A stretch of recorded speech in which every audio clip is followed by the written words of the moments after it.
natural gas prices in Germany are now 6 times what they were before the war.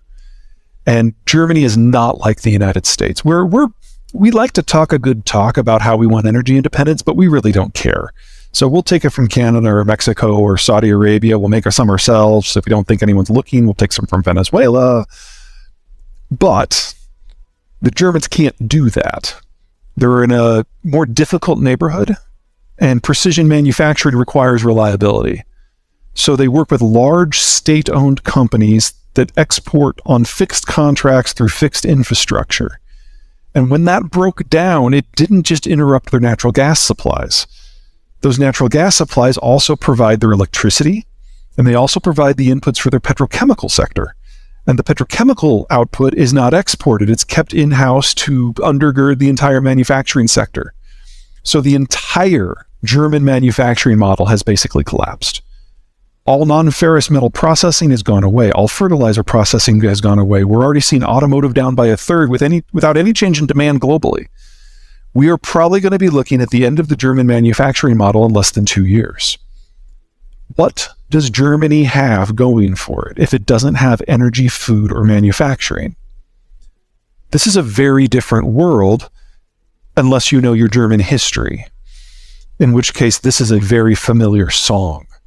And when the Germans feel stressed economically, things spin out of control in a very short period of time, and no one cares who votes for who. Hey.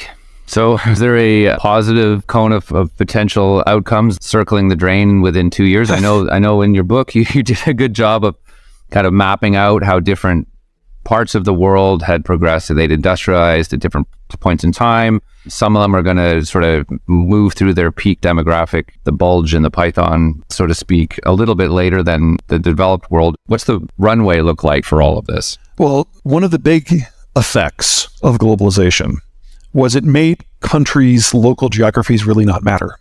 The Americans took care of economic security and physical security, and if they do that, then you can do pretty much whatever you want. And this has enabled countries like Germany and Korea to do very well for the last 75 years. If the Americans step back from that, if geography matters again, if demographics are still in flux and declining, it's not a great picture overall, certainly not on average, but there are plenty of places where the geography is actually really good. And there are some places where the demographics are just fine. And those places, freed of the competition from those places that have basically been subsidized by the American strategic order, they're going to do great. So, I'm a big fan of the United States. We've got the best demography in the rich world. We've got ocean moats. We've got a great partner in Mexico that is not just proximate, but demographically robust. I can see any number of economic sectors in the North American space doing great. I think we're going to double the size of our industrial plant over the next 5 years.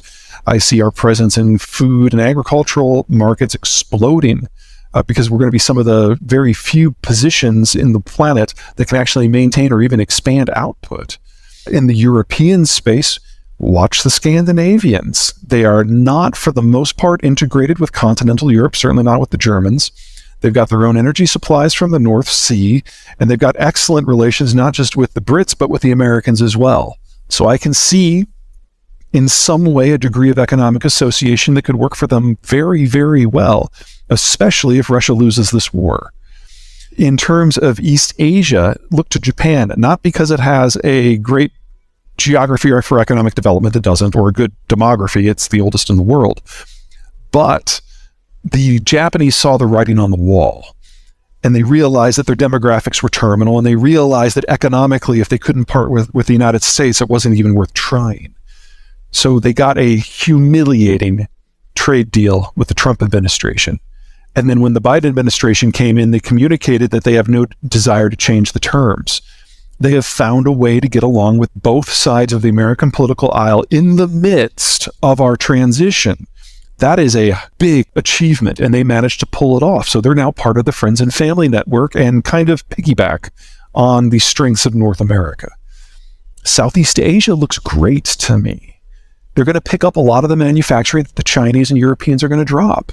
And they're young enough demographically that they're going to be a powerful pole of consumption all by themselves.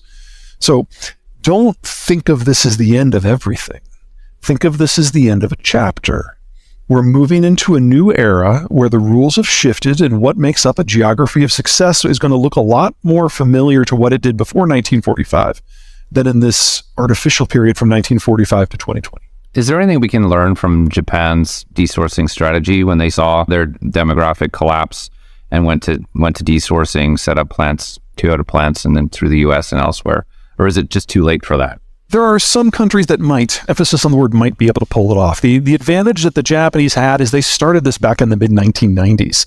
They realized as early as 1985 that their demographics were terminal, which incidentally is about the same time they turned terminal in Germany. And they started working on things to make it better. So that is automation, that is outsourcing or desourcing or whichever sourcing you want to call it. Making sure that other countries with better demographics, with consumption bases, have a vested interest in the success of Japanese companies. And they did it at scale. But it took them 30 years. What we're going to be seeing over the next 5 years is companies coming to this very late to the game. And it'll probably be a corporate-driven strategy as firms are desperate to get exposure to consumption bases, as opposed to a state-driven strategy like it was in Japan, where it was about national survival. And that's a very different list of countries. So to a degree, I can see the Brits and the Dutch pulling that off, but that's a really small carry. Those aren't huge countries, and the Brits actually have a pretty healthy demography by European standards already. Germany can't do this. It's too late. And there are more people in Germany in their 60s than their 50s, than their 40s, than their 30s, than their teens and children. So the scale of displacement that would have to happen is beyond the capacity of Germany to finance, and it would destroy the German employment base anyway. But they're going to try. BASF is probably the best current example. They're in the process of literally dismantling their chemical facilities in Germany and shipping them over to Louisiana in a desperate attempt to generate enough petrochemical outcomes that they can then export those outcomes back to Germany to try to save the country's development model. But that would require a build-out that would be faster in the next 2 years in Louisiana than what the Nazis did at the height of World War II. So color me skeptical. So how does your framework of geographies of success and this failing globalization underpin Russia's motivations and possible endgame with Ukraine? Oh, yeah, that's pretty straightforward. So 2 things. Number 1, geography. The Russian internal territories are a big, flat, wide open. And the only way that the Russians have ever discovered that they can actually secure their borders is to forward position in some geographic access points between a few natural barriers. So, for example, between the Baltic Sea and the Carpathians, you have the Polish Gap, which is about a 150-mile wide access point. Try to get a military footprint in that gap. Same in Bessarabia, same in the Caucasus, and so on. So that's the why. This war was always going to happen. In fact, it's already happened several times. The second question is timing. And the Russian ethnicity is flat out dying out. And if they didn't act this year, I would argue that the Russian military would have not had enough 20-something Russian men to draft to even attempt the war in the future. So it always had to happen. It probably always had to happen right now. So I want to ask you about where you put your money, but before I get there, in this environment, we're getting to that. But I have a question that's basically cocktail party fodder that I have, and reading and analysis, and I can't seem to come across anybody who can give me a straightforward answer on where all the KFC workers have gone. How did that labor shortage pinch in such a way that folks in entry-level positions, surely they're not all off in school and graphic designers now? Like what? Actually, they are. Where did all those people? Is that the answer? Well, we've got 3 things going on. First of all, the baby boomers are retiring, and they are the largest worker cadre we've ever had. And they are the new generation that is coming in.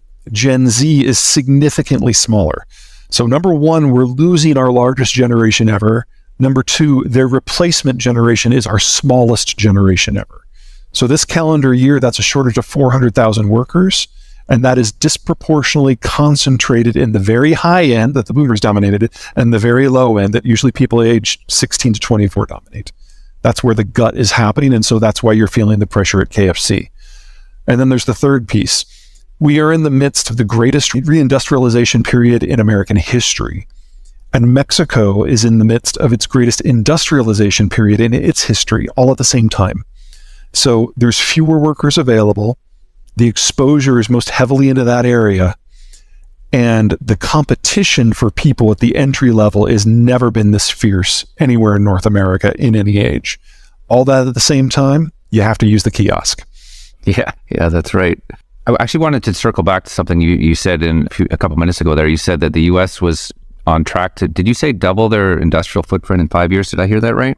You heard it right. The Chinese system is breaking down for a number of internal and external issues, of part demographics. They're the fastest aging society in human history, and they're now admitting that they overcounted their population by in excess of 100 million people aged 40 and under.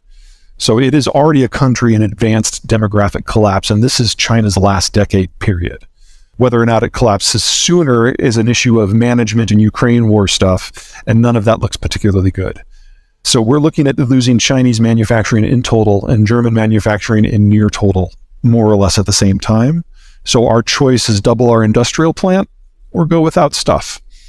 Americans love their stuff. The $100 trillion question, therefore, against this backdrop where you see the world economy is doomed in nearly, it seems like, every direction. Where are you putting your money? Well, I am not a CFA, so let's start with that.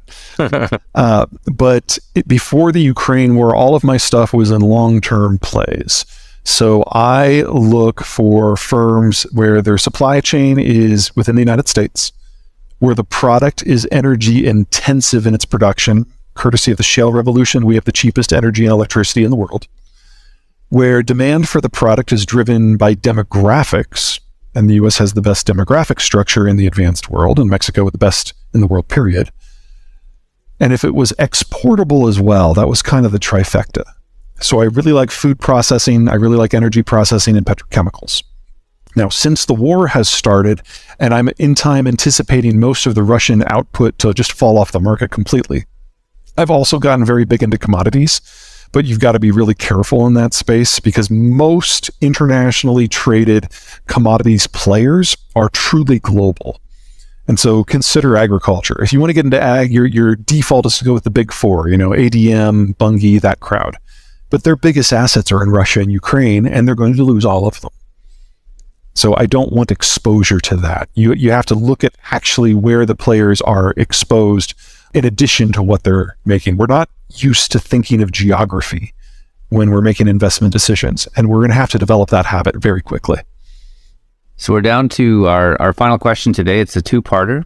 So what was your first job in the industry, Peter? And if you could go back and take yourself for coffee on your first day, what key piece of advice would you offer yourself? Well, remember, I'm not in finance.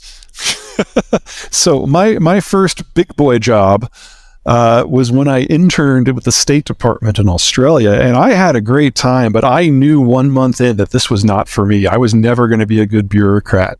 So my advice would have probably been to go back before that and tell my younger self to learn Spanish, because it's the number 2 language of the United States. It's the number 1 language of our primary trading partner.